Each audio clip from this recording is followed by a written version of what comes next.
Well, I guess I'm live. I'm looking for the reservation I made for tonight's, and I don't find anything different.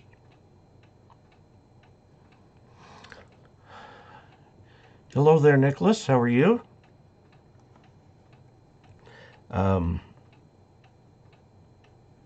We've got audio there. Let's see, for the screen we've got audio. Okay, normal view. We're starting a moment or two early. Bob Darlington says, howdy, Dave. Nicholas Hopkins likes my article in the ARRL. Steve Ash, hi. Guy Skier, hello. Difference made, hi, Dave. W4OHR Ron says, sounds good. Nick Roberts, hey, people. Philip Clayton, hello, Dave, from KG4LTT. Bob Darlington said, audio and video are good. Nick Roberts says he thinks he found my channel through Freedom Inc., which I don't know what that is, I'm afraid. Don says, good evening from Minnesota. It's hot across much of the U.S. right now. It is only 84 here right now. This is a more normal high for us. We rarely get into the 90s, but here of late, boy, I tell you. Hello, all Augies. Back again. Yeah, boy, it's sure hard. It's things that I say that get interpreted as politics.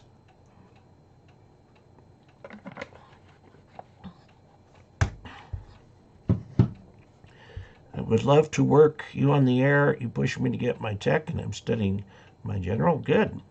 Hi from Sacramento. I was born in Modesto, not far south from there. Hi, Dave, and all Augies from Sioux Falls. K0CIE checking in. Good evening from Yucca Valley, California. I believe I've been there. Cool this week, 69 at the moment. Boy, I bet a lot of people would like that. Good morning from VK2NAP, Chris Wilson in Australia. Can't stop learning. Glad to catch a live stream. This is from KT9KS. Hello, Dave from Stormy Philly, from Don DeGidio to WJ3U. Difference made. I enjoy and appreciate your channel. Thanks for the work you put into it. From Bob KI7KSD. Anthony Costello is in Queensland, in Australia. VK4 GTX. Sacramento, there was a 5.9 quake near the Nevada border. That's one you will definitely feel, and can cause damage depending on how deep it is or how close to the surface. I grew up in California, was born there, and am quite proud of that fact. Hi, Dave. Enjoy your videos. KO4BTN. KO4. Hello, Augies. Greetings of Newark, Delaware, home University of Delaware's Fighting Blue Hens. Hello, Dave, and hello to all the Augies from A7MO, Mike Oswald in Kirkland, Washington. Is that the home of Costco? Wondering, because that's their internal brand name. Tennessee, lots of rain there. What is the convention when hearing voice on U.S. rules digital frequencies? Okay to join in the QSO and VK land with voice? I am surprised that you have voice privileges on what are considered to be digital channels, which are usually down in the CW bands. But I know that every country has slightly different allocations as to what is what. If it is a legal voice frequency for you, you can certainly use it to do that. It's called a cross-mode connection, and certainly can work. Okay, thank you for all you've done. Great evening, far West Missouri, N0QFT, Glenn. Yes, home of Costco. We don't have a Costco here. I wish we did. A lot of things we could get from that. The closest we have to it is the Sam's Club, which is up in Grand Junction. We'd have to go all the way to Denver to find a Costco.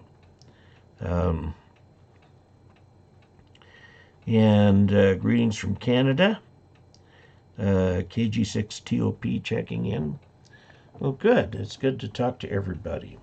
It's been an interesting week. I got my assistant back for one day. And he got some more videos put together, and they're in the queue. And he worked with Patreon to find a way so that patrons can see videos earlier than they can be seen on YouTube. There is sort of a system incompatibility between the two that make it so that I have to then manually release the YouTube video, which is unlisted, merely unlisted rather than private. If it's private, then Patreon can't hear it. It's just Patreon and YouTube compete with each other because YouTube has something called memberships where people can join. The problem is they take such a huge chunk out of the money to do that, whereas I don't think Patreon takes quite as much.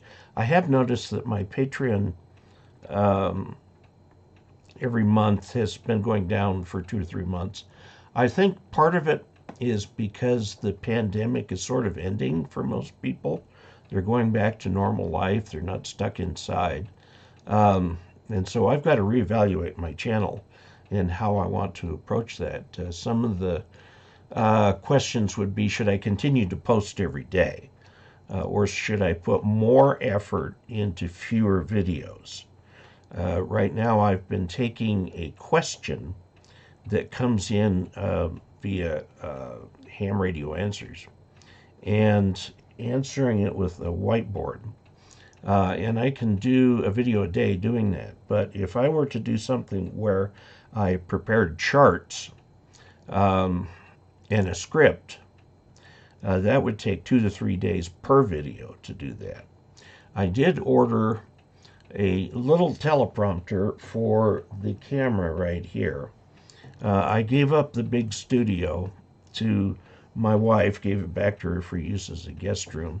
It's also where Callum works, my assistant. And he works in there. But I can't do the green screen like I used to, but I can set this thing up here so that I can do a script. I'm finding that the older I get, the more beneficial the idea of a script is, because there aren't so many long blank periods where I'm trying to think of a name or something like that. Callum usually cuts those out. Or I'll say the wrong thing, or I will forget something entirely that I want to say. That's the nice thing with the script. I can write it, then I can review it, I can change it, and so on, and I can make sure it matches the charts.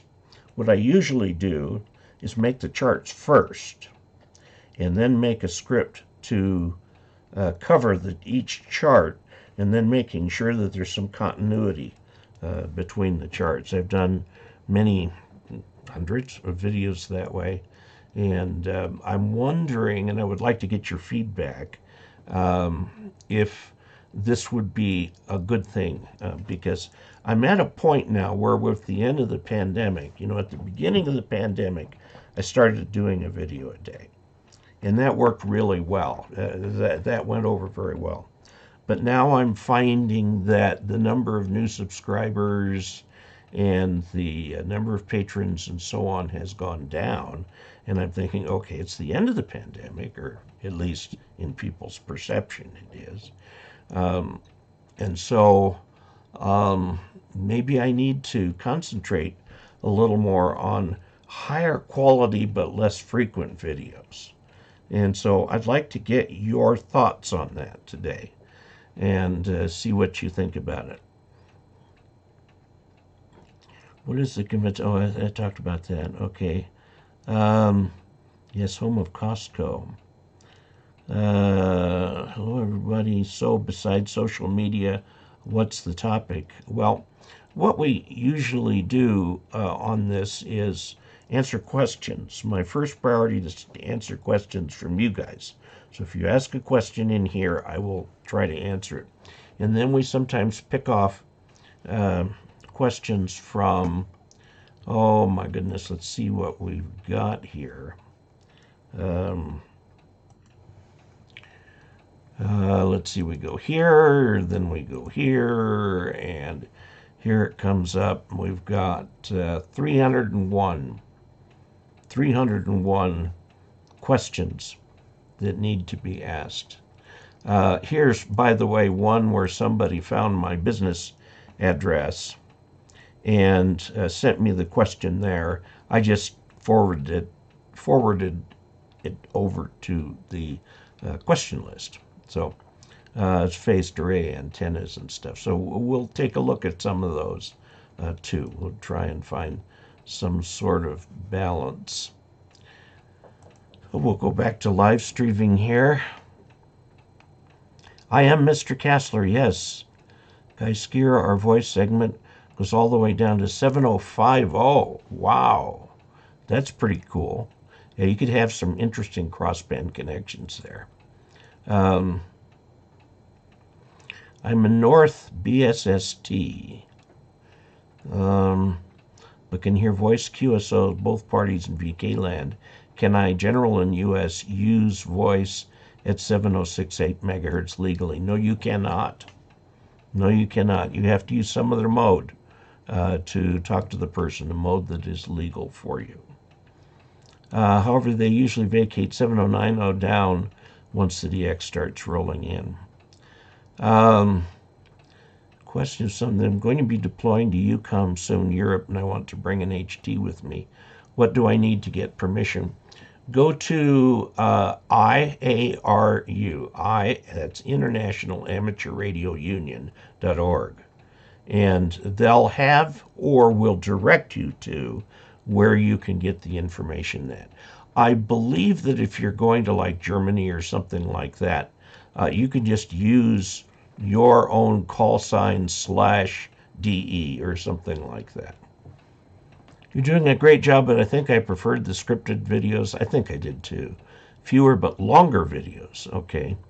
I would probably drop a call sign and ask to QSY to one of your legal frequencies. Okay.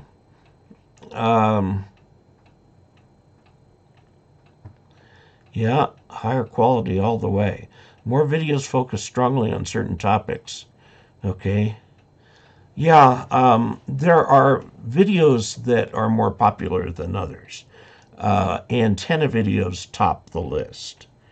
Anything on antennas. One of the things I was thinking of doing, I've got a card here to remind myself to do it. Let's get back to normal view. To do a video on Easy NEC, which is the antenna modeling software, and see if we can talk about that a little bit. Thought your video during the pandemic came pretty high quality, so even higher would be great. Thank you. More in-depth, vote for weighing towards quality informative. Dave was just watching your general class videos. Good.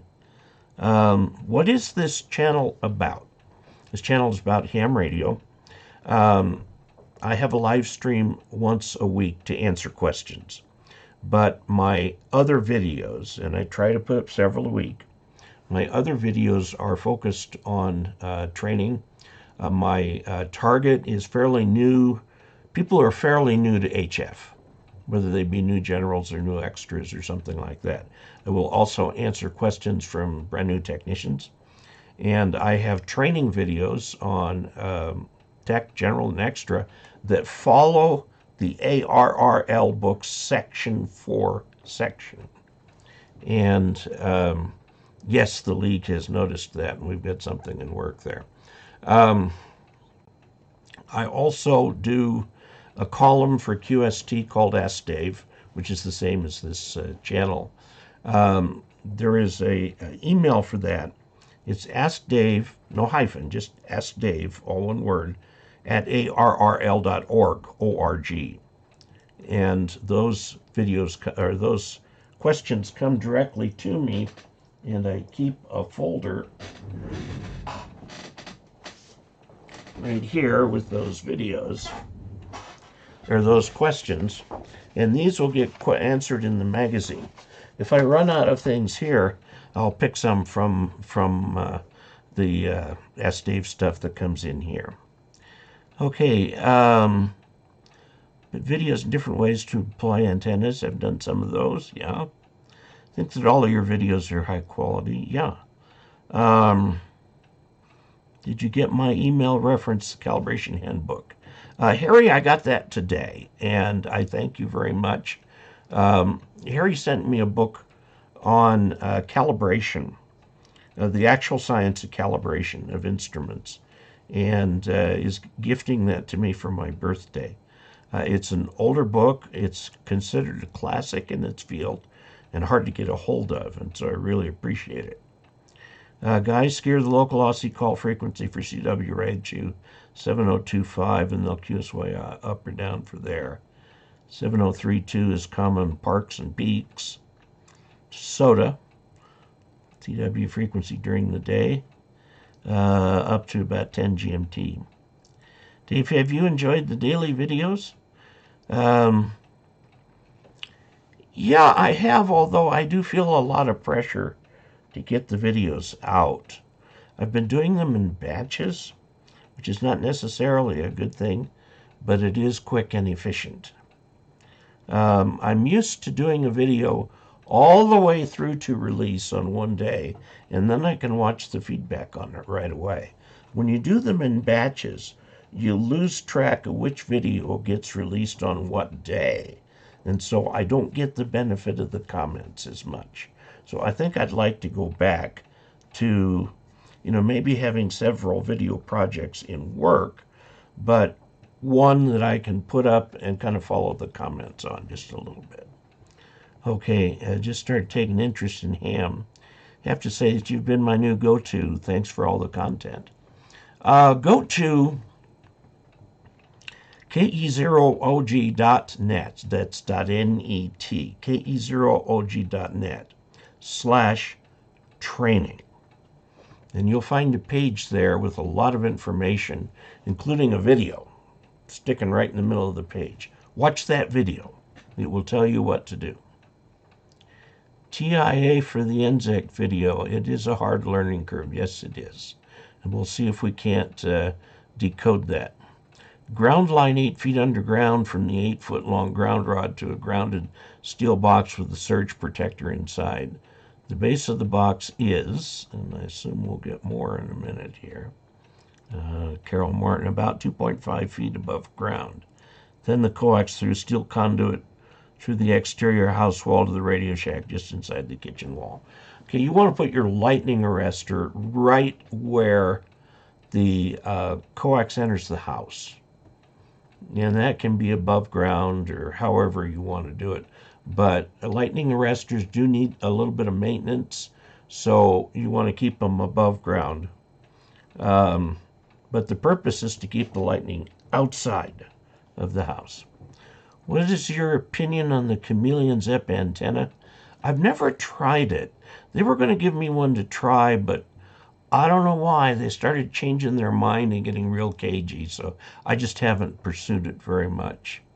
I have done some reviews. I have the Chameleon P-loop, which works fine. I'm a licensed ham, wife is not. Is there a frequency we can use with low power while on the road? Yes, there's a service called Family Radio Service, FRS. And you can get FRS radios Usually you get a pair of them for under $100. And you can communicate on those all you want. You don't need call signs or anything.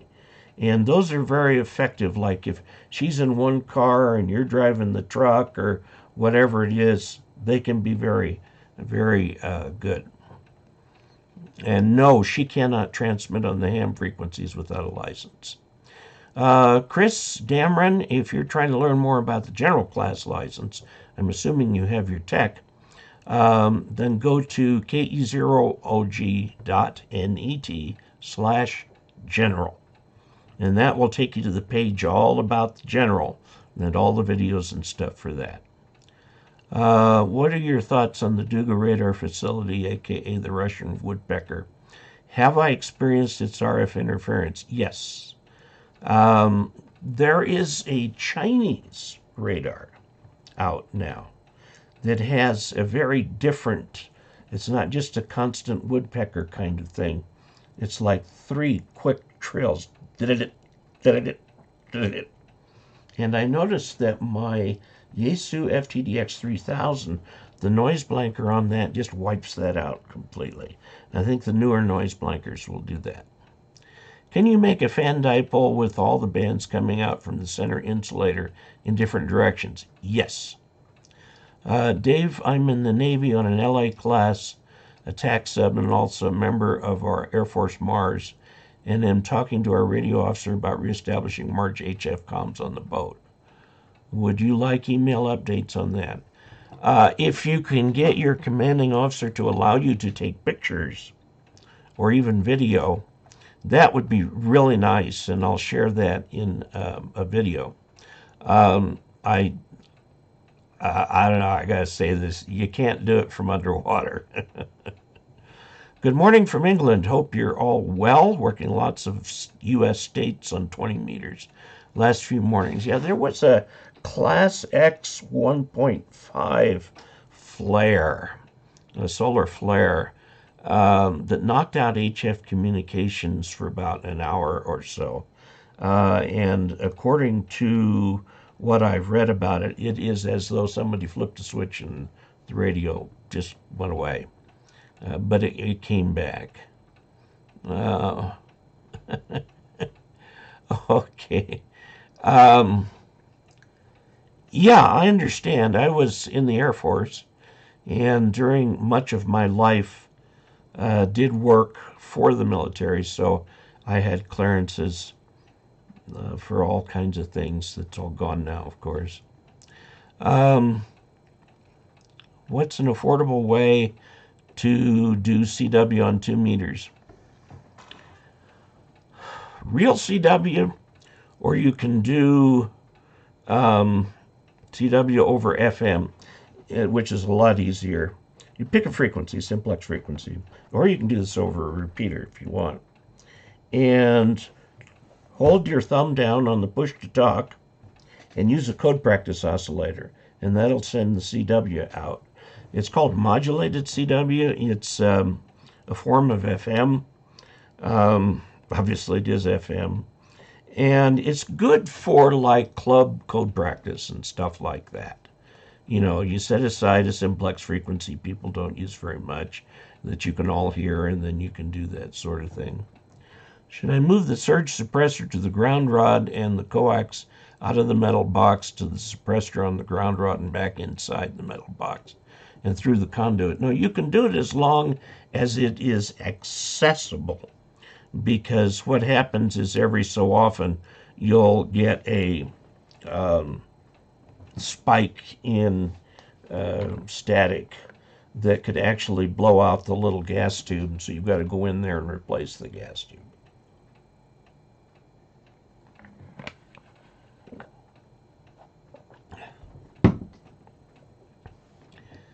Want to know if an Elmer would recommend eating a veggie burger. I wouldn't recommend doing that while you're operating, because you get everything messy. But otherwise, there's nothing in the ham radio that says anything about meat. GMRS is a good alternative too. GMRS is the General Mobile Radio Service. It does require a license. However, you only need one license per family, per household. The equipment is more powerful, has longer distance. You can even put up repeaters, and the equipment is more expensive. It uses all of the family radio service frequencies plus others. Okay, I would start with FRS because it's easy and doesn't need the $50 license or whatever they charge for it now. Okay. David Fuller said that he had a setback. His sister passed away last Monday. I'm very sorry to hear that, David. We all offer our sympathy. Todd Rittel, hey Dave, shout out to you from the southern Black Hills of South Dakota. Enjoy your videos and channels. Have you ever built a copper J-pole? Yes. And is that a good antenna for your area? Yes. The copper J-poles usually are made for 2 meters. They're excellent antennas. What I did at my house, I know this is kind of lazy, but you know, you've got the vents, the sewer vents on the house coming up. They're about that big around. They aren't real big. You just set the end of the J-pole down in that thing until it gets to the cross piece, and you're set. You've got it up. Can you recommend a caulk or sealant to secure the number 6 wire against a concrete pad where it meets the foundation? Have to run the wire from the ground rod to utility ground across the pad. Keep it out of the house. Don't put that bonding wire in the house or in a basement or something like that. Keep it outside of the house. You can bury it, which is what I'd recommend. Bury it 2 or 3 inches, or use lawn staples or something like that. But don't let it run through the house or through the basement, even if the basement is empty. Okay. You want to keep the lightning out of the house. It says Ishmael Samuel, hello. There was an article about Dominica in today's ARRL weekly newsletter. How well will the MFJ 2010 antenna work at 20 feet ground mounted on my roof? Well, get it as high as you can. When I tested it, it was 20 feet off the ground. It was not on my roof. It was away from the house. You don't want to lay an antenna right on your roof. That's not going to work very well. So I think I broke my end-fed half-wave. It's 25 feet AGL, DX away, but most anything past LOS to 300, line of sight to 300 miles is non-workable. Well, you can check the continuity on the balun. There should be continuity from the center point of the coax to the little connection that goes out to the wire. That should show 0 ohms. And then from the counterpoise wire to the shell of the coax should be 0 ohms at DC. Okay. Otherwise, if you blew out, there's 2 things you could do. You could have put too much power into it and fried the toroid, and that will change the magnetic characteristics of the toroid and make it bad. You could also have possibly, broken a wire in there or something like that. There really just isn't that much to go wrong with an end-fed half-wave. Note that we're getting into the summer cycle right now, so most of your DX on the higher frequencies, 20, 15, 10, are going to be in the daytime. And 40 and stuff will be at night. Although we're starting to get some evening 20-meter activity.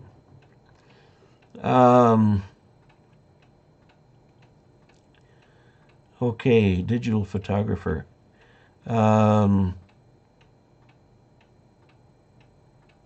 25 foot above ground. I had a similar question from someone whose antenna was not working as well as it did this spring.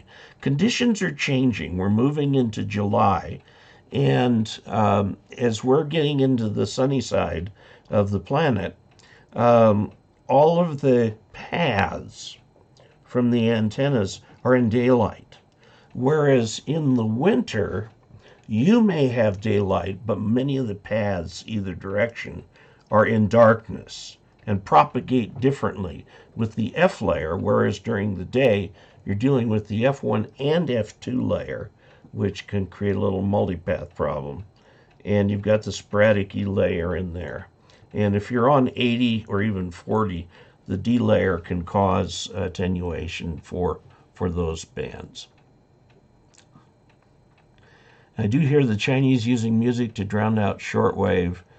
I would think that shortwave broadcast, I mean, there's broadcasters in South Korea, Japan, most of the countries in South Asia are not hostile to the Chinese, and so there's no reason for their broadcast to be blocked.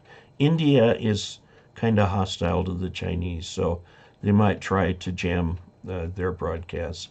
This happened all during the Cold War, too. Bob Harbrecht says hello.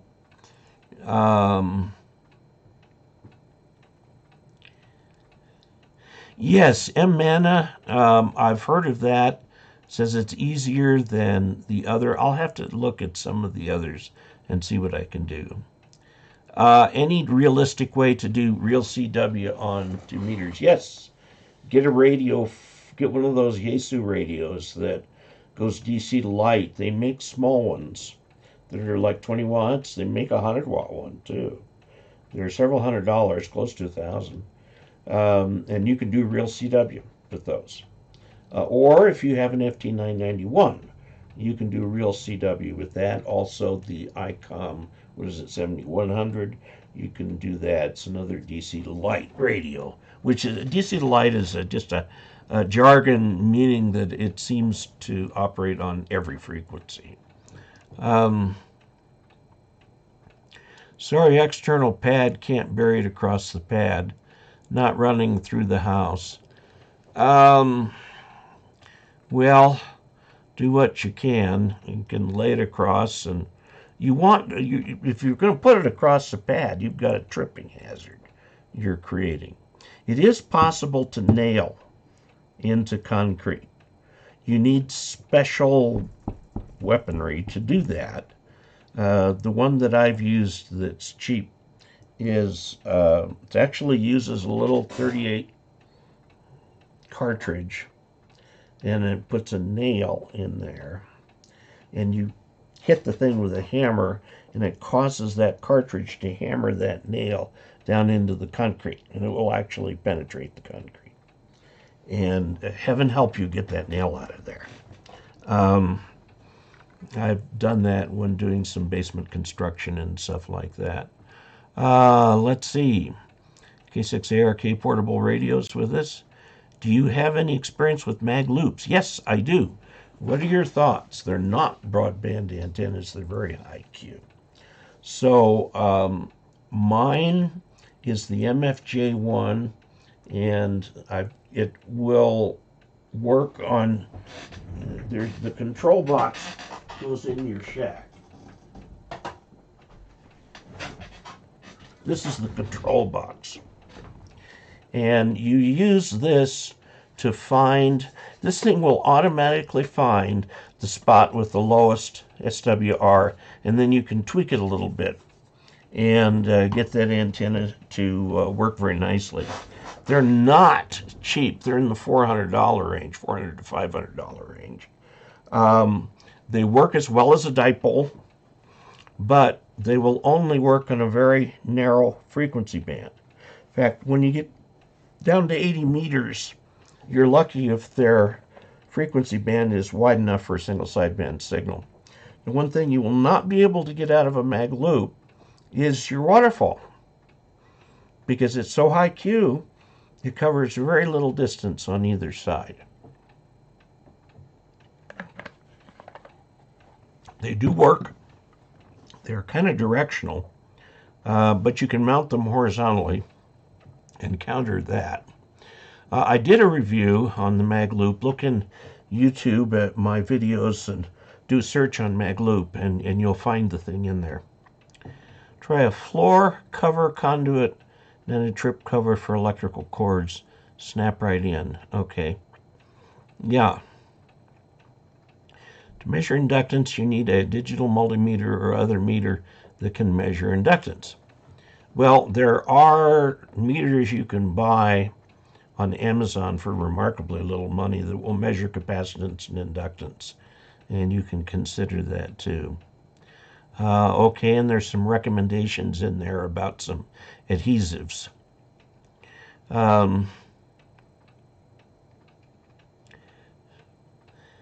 Okay, just watched another show, and they talked highly about the LT Dude version 2.0 vertical under development. Is based on a spider beam pole and 3D printed parts. There are a lot of things in there that don't quite fit together in my mind, particularly something in ham radio being called a dude. But if I see more about it, maybe I'll take a look at it.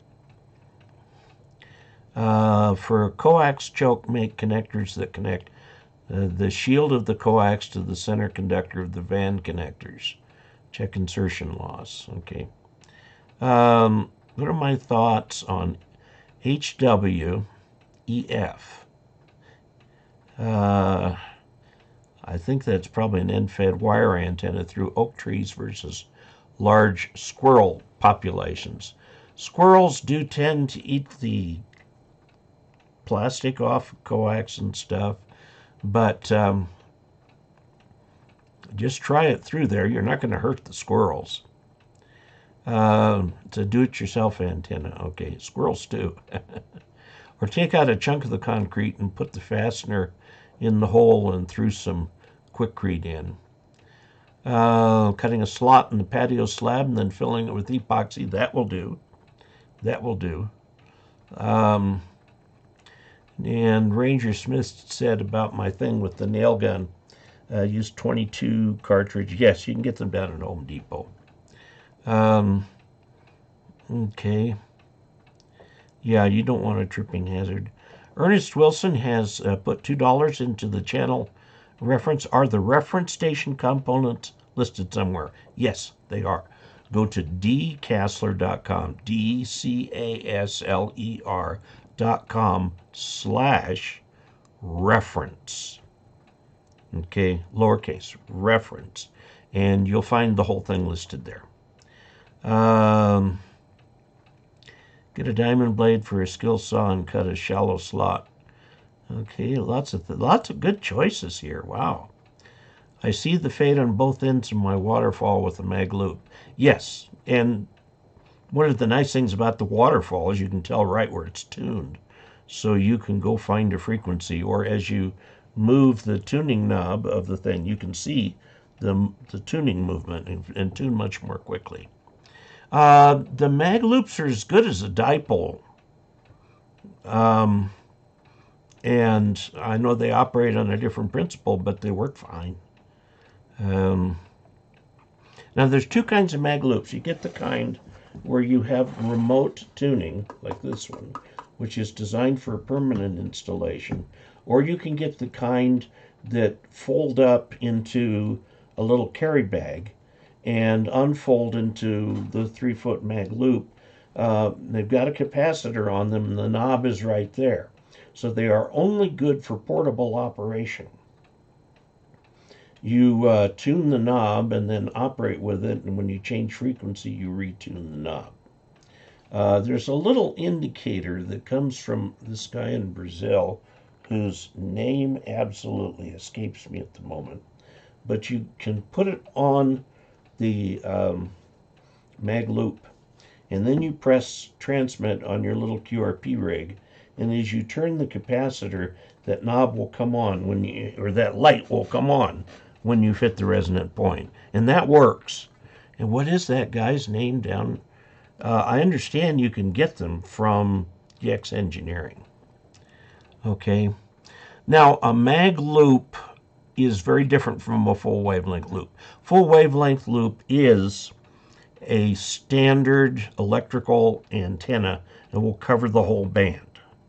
Okay, whereas a mag loop is, in theory, it excites the magnetic part of the electromagnetic field and is very different in the way it works. Yeah, MFJ has a unit for that, done to do that. How much does the distance between the two elements in the J-pole antenna make? Does adjusting that distance affect the SWR? The answer is a little and not much, because the two parallel things are part of a transmission line. That is not part of the antenna that radiates. It is a transmission line that is a quarter wavelength long. Okay, and you want to keep them kind of close to each other, okay, so they don't start acting like antennas. And then you find the point on there where it's 50 ohms, because it's shorted at the bottom at 0 ohms. It's open at the top, so it's infinite, really more about 2,000 ohms. And then one of those end feeds the half wave end fed dipole. Okay, which is vertical. Now, MFJ makes an interesting antenna that's exactly like a J-pole. It's got twin, ladder line, okay, that's a quarter wavelength long. It's shorted down at one end. The other end is attached to a horizontal wire, which is a full half wave on 20 meters. And then you find the point, it's about this far up, where it's 50 ohms, and it will feed that antenna, and now you don't have a feed line hanging down in the middle of the yard. It's over by the house. You want to keep it about 3 feet away from the house. Lieutenant Dude is a partial DX Commander copy made by YouTuber the Ham Radio Dude. Oh, okay. I wonder what Callum thinks of his antenna being knocked off. A spider beam pole is just pole. Honda sells an adhesive tape that repels rodents from chewing wire harnesses. Should work on coax just as well. Oh, I can imagine Honda would want that. You don't want to get vermin inside the engine compartment of a car.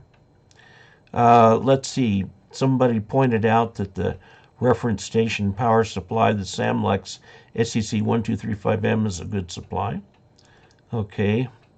Swamp Fox Astron, a lot of people like that. The Alex loop, thank you. That's the Brazilian guy. He's got this little tuning detector. It's just a little thing that clips on anywhere on the tube and will glow when it's tuned properly.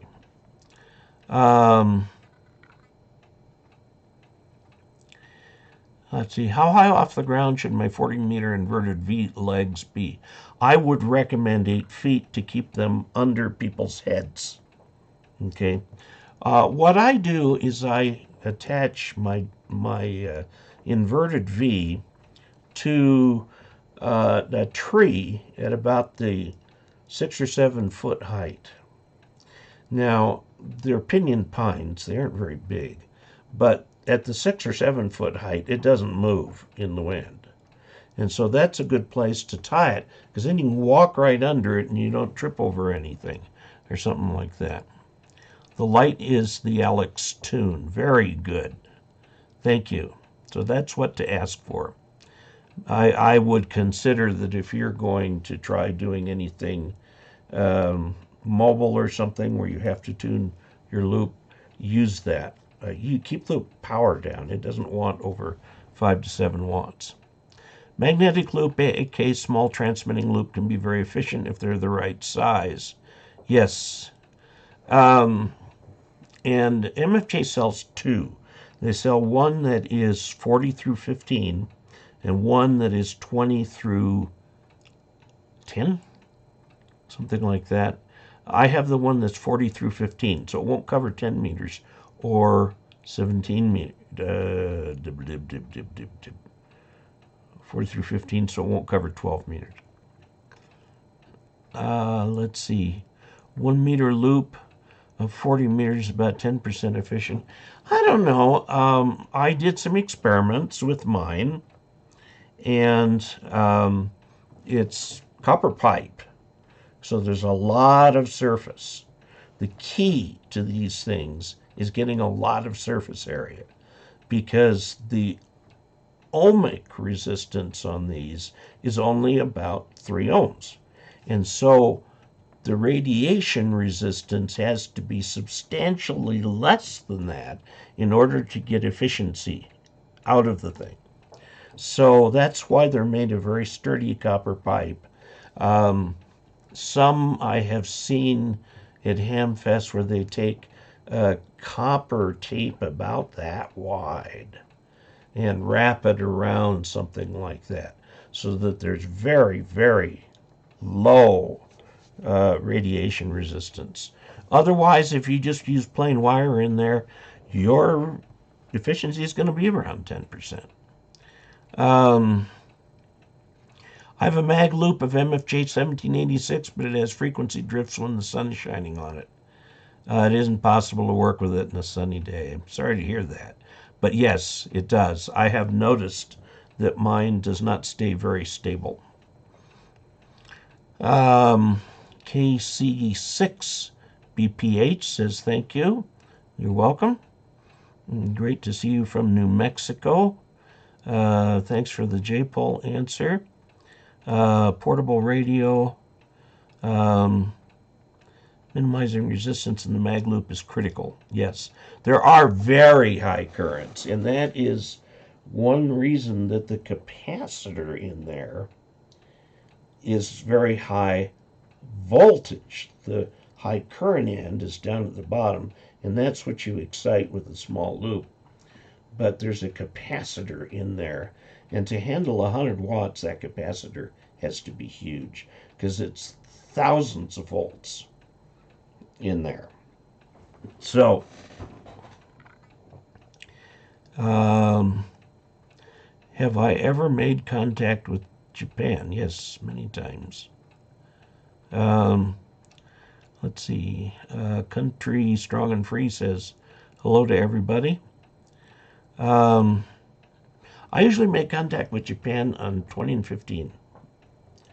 Let's see. Band conditions were good. Surface area matters a lot for loop efficiency. Why do modern radios use separate power supply? Is it size, cause, or interference issue? It is habit.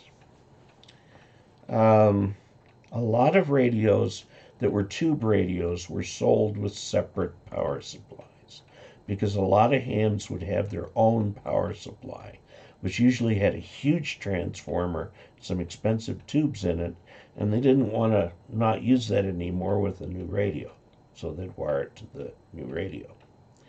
For a while, the Japanese radios, like the Yaesu FT101B that I have right here, had a special cord on it. If you plugged in one cord, you could plug it into the wall. You plug in the other cord, you could plug it in to 12 volts. 12 volts has been around forever for mobile applications. And to keep the prices down, a lot of the early, they moved away from the FT101E model type and started making radios that required 12-volt power supplies when they went to transistors, because there was no need for high voltage in all transistor radios. Now there is, because the transistor amplifiers usually use around 50 volts, although mine is a 12 volt. And so almost all ham radios today, you have to buy a separate power supply, except the real high-end jabbies. One of the Yaesu 5000s puts out like 200 watts, and so it has a plug-in it plugs into 110. The real high-end ones will plug in. So it's tradition, really. There's no reason you can't put that power supply inside that box, but I don't know, you look at the size of the boxes, and you can't get much smaller than the size of like the Samlex. So it would add about 75% to the weight of the 7310, 7300. How do you feel about using the MFJ artificial ground? It's a last resort.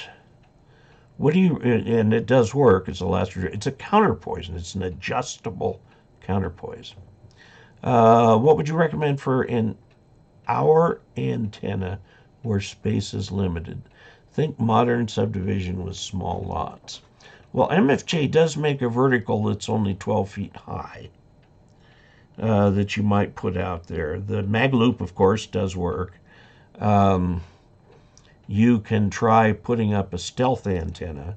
If you put in an in-fed half wave like my antennas, there's nothing hanging down in the middle of the yard to advertise the antenna, and the gray wire is really hard to see.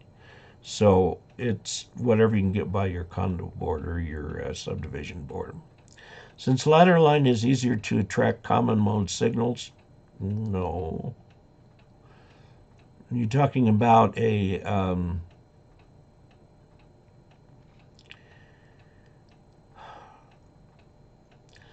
balun to the feed point. Yes, usually when it comes into the antenna tuner, there's a balun there, which will kill the common mode current. Okay.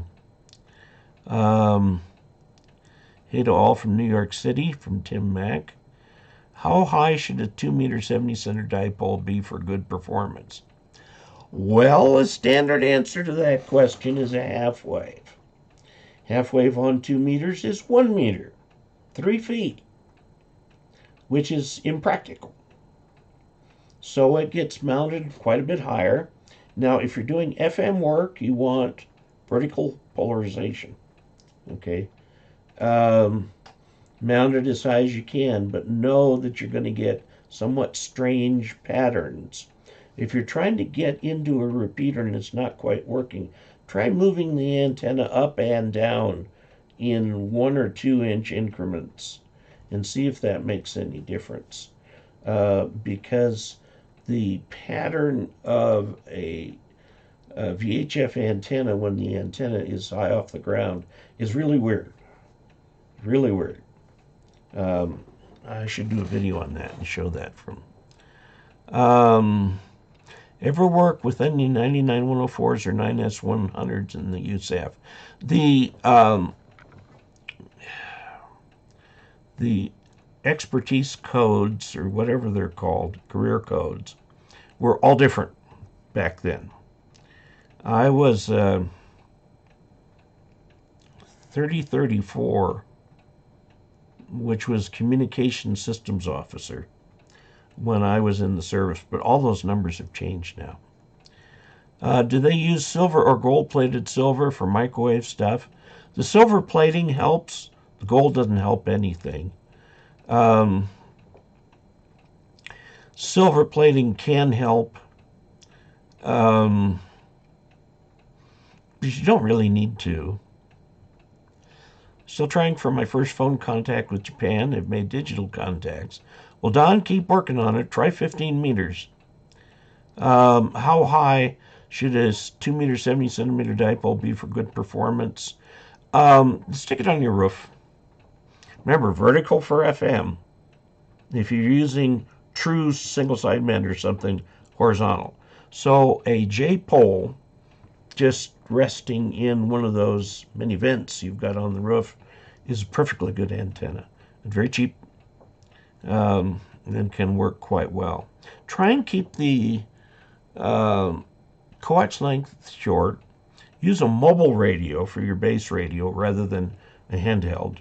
And if you use a handheld, make sure there's a path to ground on it, because the static will blow out your front end. Ask me how I know. Okay, let's see where we are. Video and audio fine. Tim, balance do two things for you: common mode impedance and impedance transformation. Your antenna's characteristic impedance and feed line dictates what you need. Yeah, I guess. Got a homebrew Yagi for 2 meters that hits the repeater 23 miles away. It's about 15 feet off the ground in a crepe myrtle. So it's sort of stealth. Good. Works great. Can anybody recommend a vintage pickup truck that works well for radios? The problem that they had with those older trucks was the ignition wiring.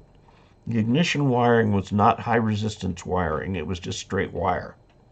And every time the spark plug sparked, that wire would act like an antenna.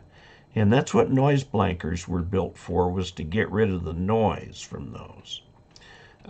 You have to get into up around the 1970s when all the ignition wire was made with high resistance wire. They kind of completely redid ignition systems that will keep that from happening, because that can be a real problem. Now, that said, all HF radios these days do have noise blankers. Still, there's not much use for them. They can be good for the Russian woodpecker if they're made for it, or the Chinese woodpecker. Let's see, FTDX 3000 has 3 noise blankers: off, noise blanker, and noise blanker wide. And it's that wide one that wipes out the Chinese over-the-horizon radar. Okay. Okay, SKCC, yes. In a vehicle of that vintage, you're going to need a device to bump your 6-volt charging system up to 12. Yep. Don says, thanks for your service. Thank you. Rangers was already bumped to 12 volts. And can you tell me how a pulse tuner works? You know, a little more information on that. Whether you're using a pulse forming network like in a radar,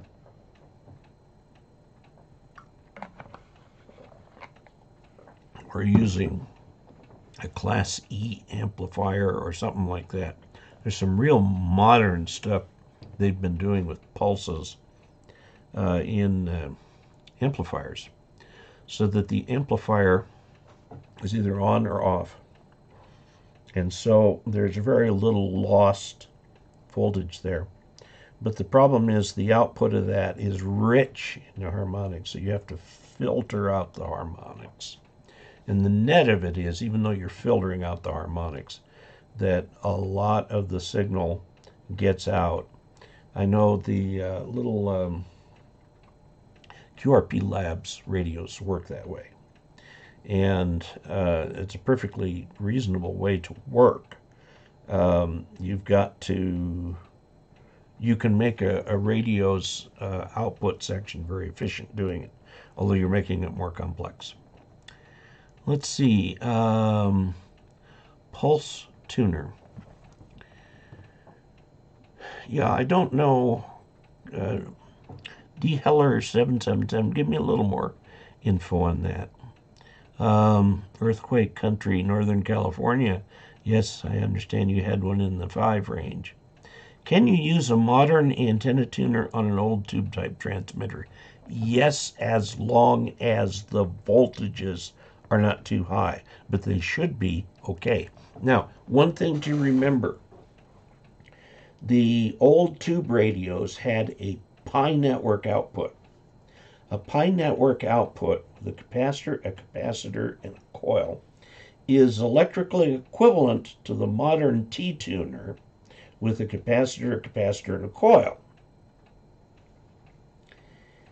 And with a pi network, you can often tune the radio sufficiently just with the pi network.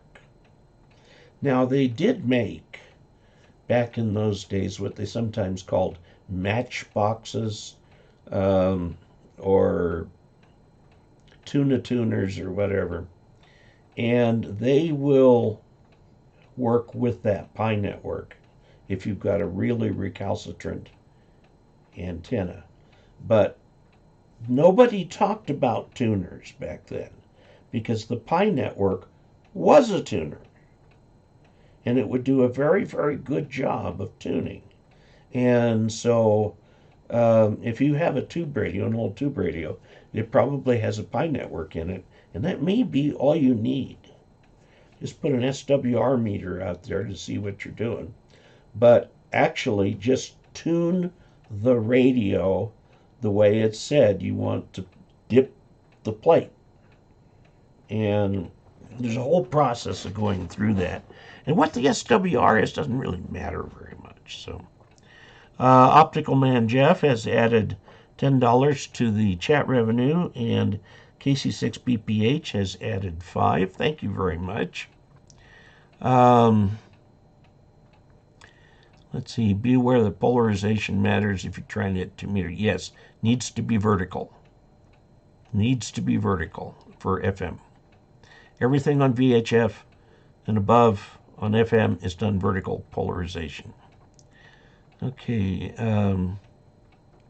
Noise blanker is good for my neighbor's electric fence. There you go. Good use for it. Tried your idea for 33-foot vertical for quarter wave for 40 and switched to an end-fed half-wave for 20. The voltage across the matched transformer was too high for anything other than QRP antenna. It arced. Yeah. Well, 33-foot vertical for 40 meters should not require any kind of a transformer at the base. Should be able to connect the center conductor of the coax to the vertical part, which is insulated from the ground, and then connect the outer shield to the radials, which are grounded. And that should actually work fairly well for you.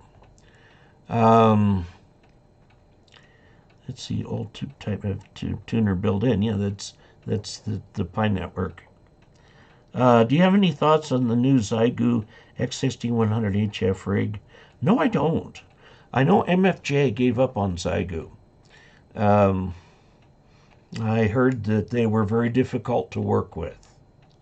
MFJ thought they had an exclusive deal with Xiegu, but then Xiegu started flooding the country from other supply lines. And, you know, the radio was hard to maintain and stuff like that. So, and I'd like to see it though. Okay. Let's take a few of the Ask Dave videos. Let's look at these here. This first one is from Dave Arnhold. He says, Dave, I know this isn't about business. Yeah, he sent it to my business address, so I sent it over here. But having problems finding a way to reach you. Well, hamradioanswers@gmail.com. Or, if you want to go through the ARRL system, to just simply ask Dave with no hyphen at arrl.org. Not .net, org. Okay, you get many interesting antenna questions from people with limited space. Have you ever considered covering phased antennas? I haven't, because they're an advanced topic. Been on the air for 60 plus years and over 20 with the Air Force. That has shoved me into using verticals and phasing them for gain. Yes. If you look at like the ARRL antenna book, it will show you how to phase antennas for, if you put up like 4 verticals in a square, you can feed them with 90-degree phase sections by switching them back and forth, 90-degree phase sections of coax. And then you can make the main lobe of the antenna with those pieces of coax go in one of 4 directions. Now, the reason that's okay and good enough is because the beam width of each of the phased arrays is a little over 90 degrees. So you're actually covering everywhere. Okay, so you can go that way, you reconnect the cables, you're going that way, reconnect them, you're going that way. So you do this with switches, coaxial switches. And it's actually not as complicated as it sounds. Now, let's get complicated. You can, if you use some reactive components, you can get a variable delay for each antenna. And you coordinate those variable delays, and you get like a line of antennas. Now we're talking expense, okay? A line of vertical antennas, like 8 or 10 of them. And you can make that real sharp signal just sweep across like this, any direction that you want, if you get the phasing right on those reactive. That is a seriously advanced topic. And I know the Air Force uses it. But it's generally a little more than you will find hands doing because of the expense of the components and stuff like that. But it can be done. Verticals and phasing them together. Verticals and ground planes. Yes, I mean, you can do it. I've got my antenna book right here.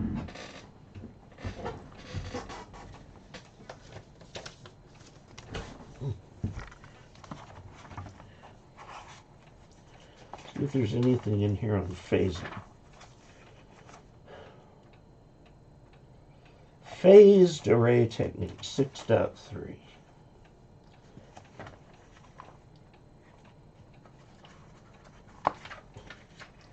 Section 6.3.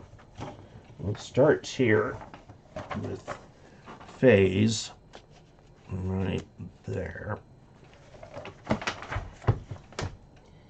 And you get driven arrays,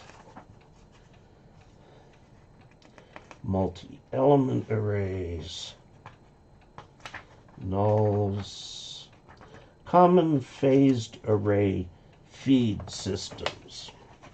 Okay, you see this up here where it says common phased array feed systems. So there is information in the antenna book. It is an advanced topic. You can get the parts that you need for the relay switches and relays, the coax relays and stuff from DX Engineering. They have all the stuff that you need for it. Okay, so, and by the way, you live in a beautiful area. Thank you, I do. It's gorgeous here. A little hot recently. Been having a problem with altitude. I have asthma, and it's been getting worse. And we're at 7,000 feet. And I spend much of the day on oxygen. And so I'm going to have to, I don't know, spend much of my day on oxygen. When I go down to Montrose, I don't have a problem. When I go fly the airplane, I don't have a problem because we take off at 5,200 feet and we go up to about 7,500 feet for training. But I'm sitting, I'm not exerting myself or anything like that. I mean, pushing the stick back and forth or side to side or, you know, the stuff like that. It's not a lot of, there's not a lot of physical effort in flying. So, okay, so we'll save that. Here's one from, I've been watching, let's see, Rob, N2GYS. Hi, Dave. I've been watching your show for a while and I've learned a lot from it, so thank you. My question is about surge protectors. Yes, I just had one replaced. I know you have several videos on the subject. Well, you're talking now about lightning surge protectors. But my specific question has to do with the ground wire run. I have a second-story shack, yes. My friend Lou has one. And I'm using alpha delta dipole antenna about 40 feet in the air. My question is, can I run a ground wire from the second story across the soffit and down to a ground rod, or would this just defeat the purpose? Well, you're turning it into an antenna. The only other alternative would be to bring the coax to the soffit from the antenna, run the coax down to Gropius level, terminate it at the surge protector, and then run coax back up the second story, which would about double your coax length. Your second approach is closer to what I would recommend. Your coax should go, if you can make it go in the house, that's fine, but outside the house if you can't. Your ground wire from your station ground outside down to the ground rod where all your lightning arresters are. And then from there, run the coax to the antenna. I know that's going to make it longer, but it's going to make it safer. So that's what I'd recommend. We'll archive that one. Okay, here is Joe Zajac, K4JMZ. Hi Dave, I'm installing an ICOM 7300, which is the reference station, with a MFJ switching power supply in a second floor shack. Attic is above the shack and extends 30 feet to the side of the house with the utility ground rods. Alpha Delta DXE 40-10 parallel dipole will be installed in the shack due to HOA restrictions. Do I need to ground the antenna or just run it to the 7300 and just ground the power supply and the station to a bus bar and then run that down my exterior wall to a ground rod and then bond that ground rod to the service ground about 30 feet away? Being new to this, I'm not sure what to connect where or what path to take. What you describe is probably good enough. The alpha delta is a dipole, okay, and there is no balun on it. So it'll be grounded where you ground it to the 7300. I would also ground it. I would put in a lightning arrestor right there if you can.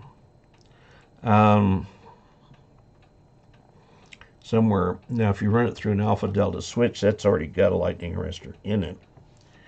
Being new to this, not sure what to connect. Could I run the ground line up into the attic, over to the service side wall, and then down to the ground rod that I bond to the service rig, which would then be much closer? No, don't run bonding wires in the house. You don't want lightning in the house. Keep it outside. Ideally, you'd have your station ground rod as close to the station as you can get it, which I understand is a little ways away because you're in the second floor. And then you would run the coax from your attic antenna down to there where there is a lightning arrestor, and then run it not adjacent to each other, run them some distance apart, back up into your station. The reason you don't want them too close together is lightning will just jump across. You want them some distance apart from each other. You want to make it easy for lightning to get to that ground rod. Okay? Lightning does not like sharp bends, stuff like that. It's got a lot of energy and it does not like to go where we want it to go. So I would recommend doing something like that. I know that sells more coax, and no, I don't have any financial arrangements with the coax company. So, okay, let's take a look at this from Randy Britton, KG0BA. And he enjoys watching the YouTube network videos very much.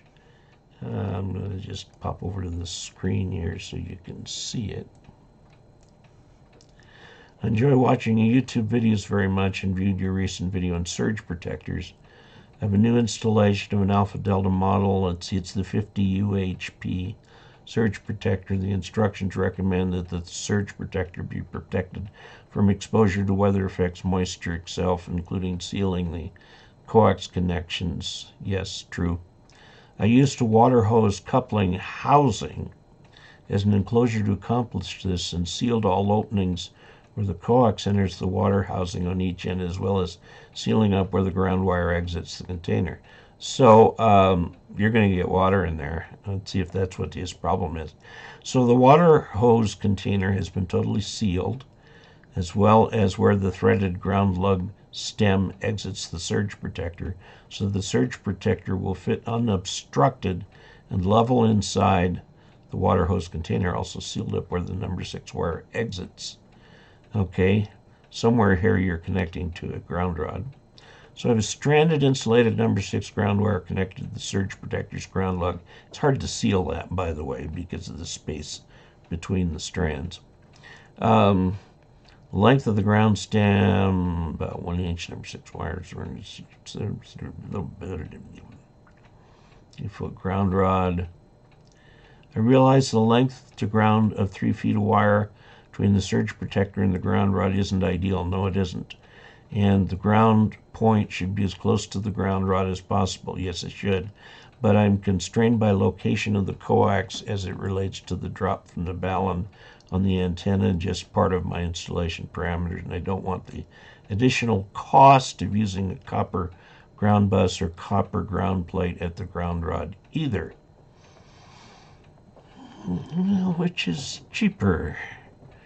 The cost of the protective equipment or the cost of failure?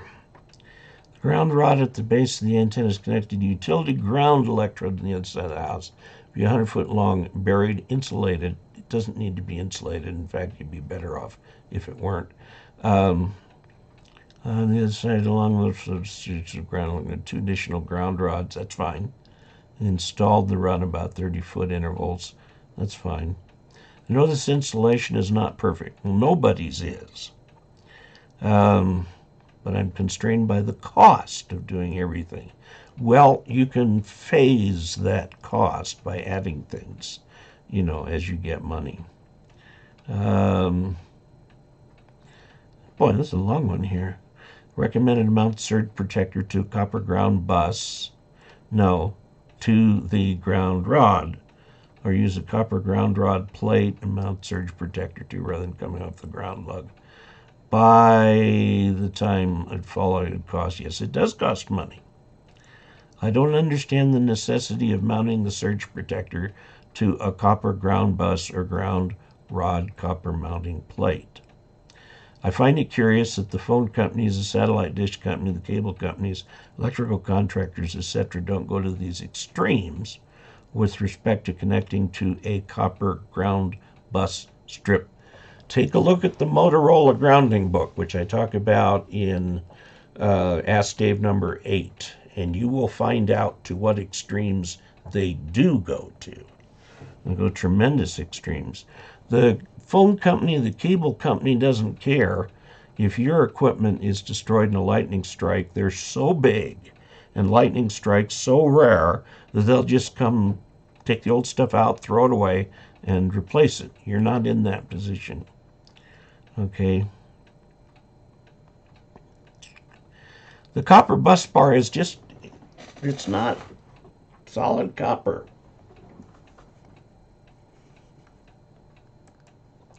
The copper bus bar is not solid copper. My single point ground for my station here is a piece of copper pipe that's about 14 inches long. And I pounded down the ends of the thing to make it flat and bent them and drilled a hole so I could attach it to the back of the desk here, so it sits out an inch or 2 from the desk. And then I've got my grounds coming to that, and they're connected with a clamp, a hose clamp. I think I've got a hose clamp right here. This is a hose clamp. It's stainless steel, and I use these to connect because you want your ground connections to be crimp connections, not soldered. If you put a lot of current through that, it'll get very hot, and it'll glow. But then it will cool down, and it will still be there. If you soldered this, the solder would melt, boil, and splash everywhere. That's why you don't want solder on your ground wires. Okay, let's see. Simple bronze ground wad clamp from a big box store, yes. You know, Randy, this is KG0BA in Union, Missouri. I think you're overthinking the problem. We don't need copper bus strips. The reason for strap is because it's got a lot of surface area compared to the internal area, and that's good for RF. Okay. Surge protector to a ground rod because you're trying to protect the front end of your equipment. If there is a nearby lightning strike near your house and it zaps your television, you're out $500, and your homeowner's insurance may or may not pay for it. If it zaps your 7300, you're out $1,300 plus the power supply. Okay, so it's a more expensive asset that you want to protect. Plus, it's more delicate. So, well,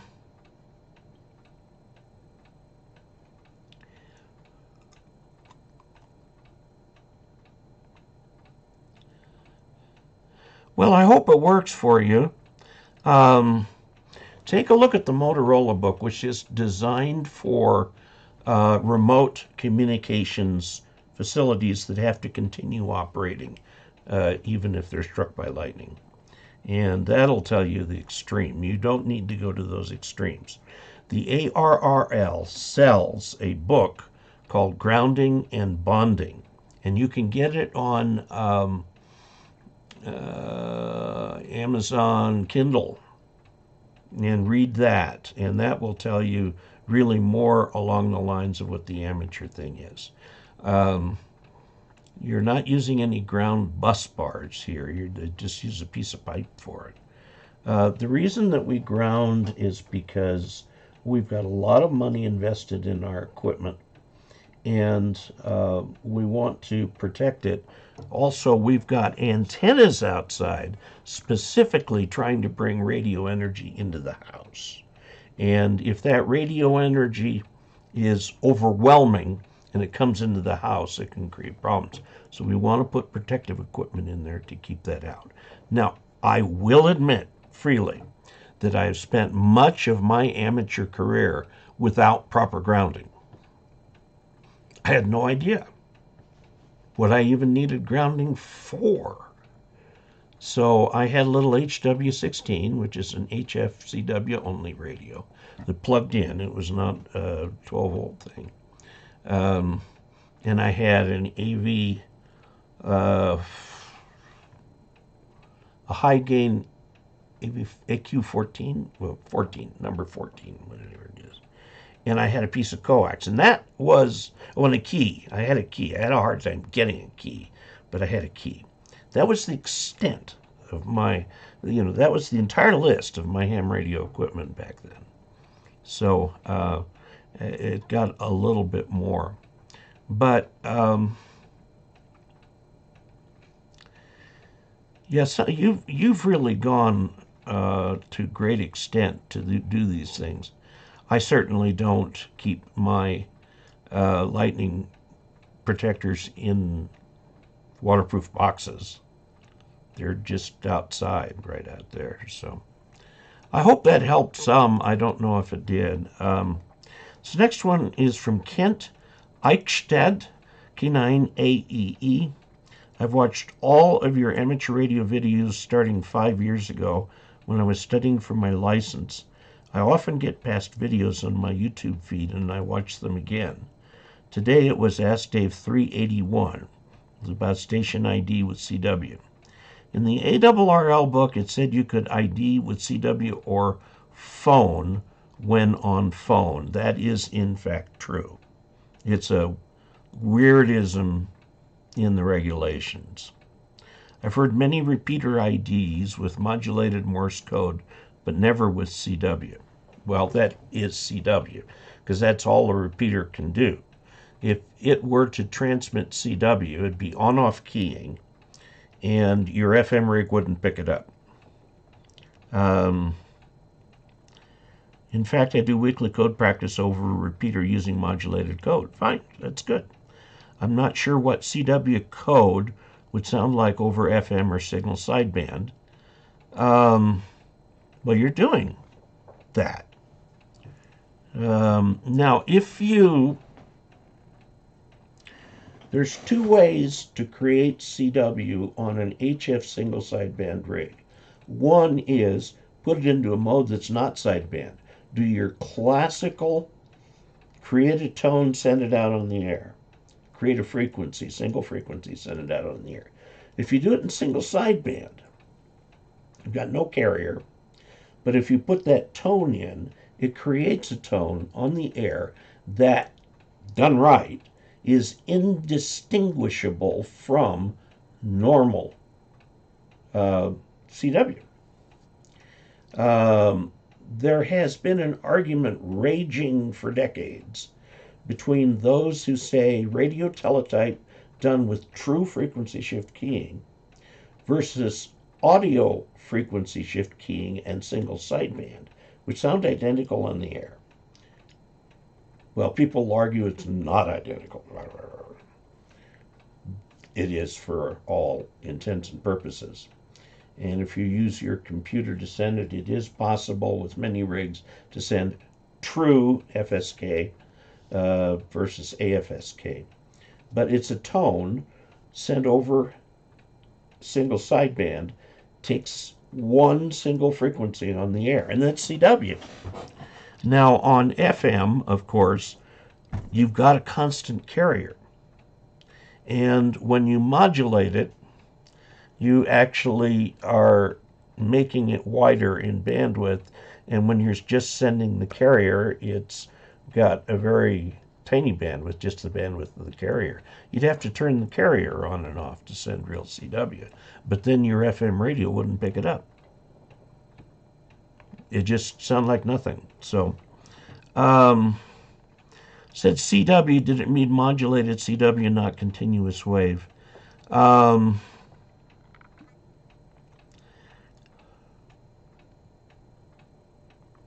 The question in the book, which is a weird one, and I got this question once before, if you're doing this, if you're doing voice, which would include single sideband, and you ID with Morse code, that is true CW. It may be audio CW, but it's true CW. If you're doing it on FM, it's modulated CW, but it's CW, and that's good enough for it. It's actually one of the questions because there is a sneaky little weirdism in the regulations about this. Personally, I think if you're doing voice, you should identify voice. But some countries require CW ID if it's not either voice or CW. So occasionally, if you're doing PSK 31, you'll hear the PSK 31 tone stop, and then you'll hear CW ID. That's required in some countries, not in the U.S. So, I don't know. That's kind of a long roundabout way of answering your question. I hope we did it. Okay. Ooh, boy, that one would take a video to answer. Okay, let's come back to the live stream. Now, I've missed a lot of the live stream, of course, from David K. $5, thank you. Not very many chat revenues today. Let's see what we got here. $10 from William Myers. KA8GIM says, thank you, Dave. I've learned a lot from your videos and live streams and really appreciate what you're doing for the ham radio community. Thank you. And I think that brings us up to date on them, or was there one more? David K says, new ham, got tech in general on field day. Just got 5R, trying to figure out CH for 2 meter. Okay. If you're looking for handheld or something on 2 meter, there's quite a few out there, and they work well. I'd talk to your club members, get what they use. Okay. Do you still run a whisper beacon? No, I haven't in ages. I should. I've got no reason not to. Verticals can be used for NVIS, but I would like to modify the NVIS for about 600-mile range. You're kind of pushing the technique to do that. If it's vertical, it's not NVIS. NVIS is a horizontal phenomenon. If you're going 600 miles, you're actually doing ionospheric bounce on that, and your vertical should work for that. Bronze clamps, standard for this corrosion. Let's see. Not enough to ensure good. Steel hose clamps work fine indoors. They're stainless steel. That's the important part. Lightning hit my 60-foot tower, fried all kinds of stuff in my house. I have installed all the lightning protection that I can find now. Learned the hard way. Yes, so did I. So, okay, we are. Oh, here's from Francisco Martinez, $20. Seems like I've learned more from you over the last few weeks, this stream included, than I did from half the materials I've purchased. Money well spent here. Thanks for all you do. Thank you very much. From Kyle Zering, always educational. Thanks, Dave. Well, thank you to all of you. We are at our time limit here, and we've had a chance. Let's see, what did we peak at? 206. 206. We've had 1,573 people stop by. Some people come by just for a few minutes. And the average watch time is 9 minutes, 11 seconds. And the concurrent viewers peaked at about 740. So those are the stats on our meeting this evening. If you have thoughts on things that I should make videos on, let me know, and I'll try and make a video on it. I may have to read up on it a little bit to figure that out. Lockmeister just added $5.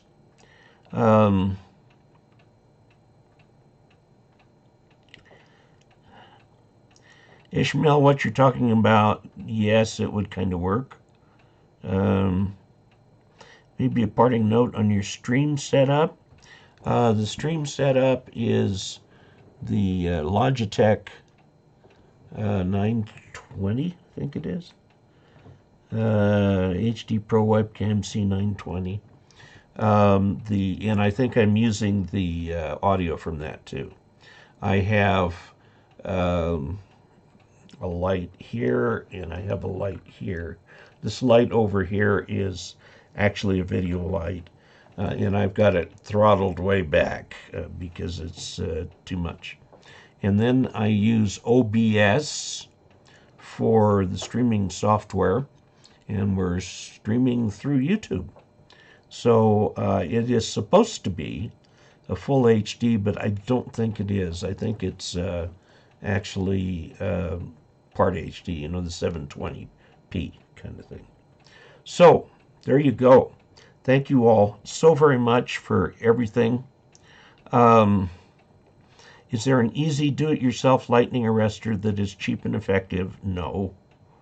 You get what you pay for on those. I would go for something real. Okay, let's see. So thank you very much for your time, and I'm going to say 73 to all, and we'll see you next time.